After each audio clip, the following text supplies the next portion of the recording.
Welcome back to the Big O theme exploration. And here we're going to be exploring another idea. In fact, this idea is about ideas. You see, the Big O is not just about giant robots. It's also about some giant ideas as well. And this video will be touching on the dissemination of ideas. This is a theme of enlightening others. How much is one to educate another? What right does another person have to try and shape someone in their thought process?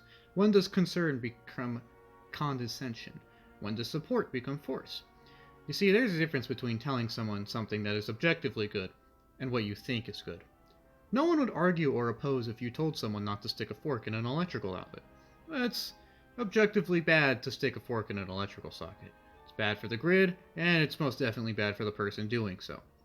Telling someone how to think or view the world, however, is a much more murky matter. One cannot force their opinions on another. One may air them, so that others can consider them and have a healthy dialogue about it. This is in fact encouraged. But one cannot simply say, you must think like this. You must think like this.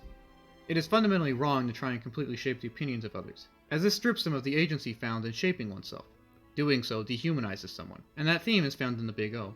It is explored with two dynamics, that of Roger versus Schwarzwald, and the parable of the tomatoes. To start, there is the clash of Roger and Schwarzwald.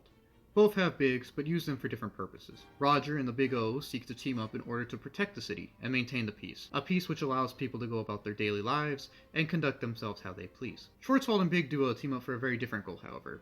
They team up in order to force people to think. They want people to think. They want to force enlightenment. This is an oxymoronic task, however, as enlightenment must be sought and obtained. One can enlighten another, but only with consent.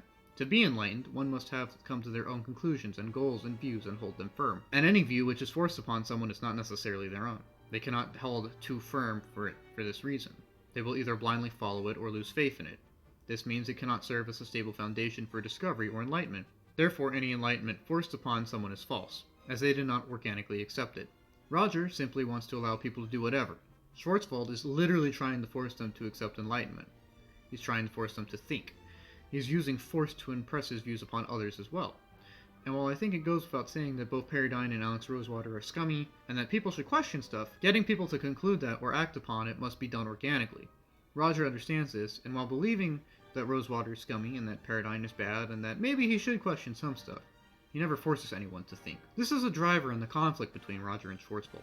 It's not just, I will use my giant robot to take over the world. It's, I will use my giant robot to enlighten the masses. And this in turn creates the moral quandary of the subjective nature of enlightenment, and whether or not it's right to force a metaphorical horse to drink at water. You see, in both of their eyes, they're both justified. Roger, of course, wants to simply maintain the peace. Schwarzwald, on the other hand, thinks he's doing some kind of great community service. He thinks that he sees a starving horse, or he sees a thirsty horse, and he wants it to drink for its own good. However, he doesn't question who is to determine that good, and this is a great oversight. You see, while Roger fights Schwarzwald initially out of professional obligation, Schwarzwald's delusional tactics spawn from his desire to save humanity, or at least, in his eyes, save humanity. He isn't pure evil so much as deranged and disillusioned. This both makes him more complex, and yet somehow a little more dislikable. As one can sympathize with his quest for the truth, they should rightfully be disgusted with how he goes about it, and his pretension of saving mankind. You see, while he thinks mankind needs saving, this is a mankind which doesn't necessarily agrees with it, and would rather go about its own business according to its own free will. Now, it could be argued that Schwarzwald doesn't want to force his thoughts so much as force free thought, but even then, if someone's forcing someone to do something, it isn't right. If it's someone's right to think, then isn't it also their right to not think? Or to choose which thoughts they act upon? Isn't it the right of the individual to conclude whether or not to seek enlightenment or truth, and to what extent? You see, the problem of using force is still present, and it's still very problematic. This means that Schwarzwald's approach, even if in his eyes is for the better, is fundamentally flawed, as it means that all his attempts to enlighten others does is hurt the people he's trying to help. But what if someone's will is successfully implanted upon another person? What happens then? Well, for the most part it isn't that good. We see this with the fates of the tomatoes. For reference, the tomatoes are the people whom Gordon Rosewater gave memories to as youth in the past. Now, there are two cases we're going to be looking in depth at, the general tomatoes and Alex Rosewater. While the general cases are not looked into too much in the show, we do know that they were generally not happy. This is shown with bigger comments on how they were bothered by the memories given to them, and how others thought they were crazy. They never quite fit in, and they never quite felt like they were right. It's clear that their tomato status hurt them and negatively impacted their lives. Getting murdered didn't help either. Next is Alex Rosewater. and to a lesser extent Roger Smith. You see, these are two men who struggle to reconcile their life and the memories forced upon them. While both are forced into a crisis of self, which Roger eventually overcomes, both do fall apart for good bits, and we'll look at Rosewater to see why this happens and why forcing enlightenment doesn't work. You see, Alex exemplifies the ideal of creating an enlightened man from scratch, a man who's given all he needs to be the best boy, and he also shows why it doesn't work. You see, as Gordon's son, Alex is set up as a dominant figure, a man who possesses knowledge of great power, one who is set up to know and guide the world accordingly.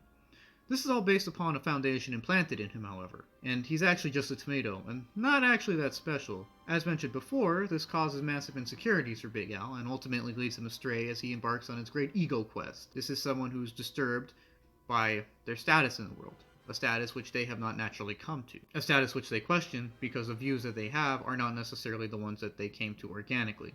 This is someone who lacks views to a certain extent, in fact. It is someone who loses faith in what is forced upon them for the same reason, because it's not organic.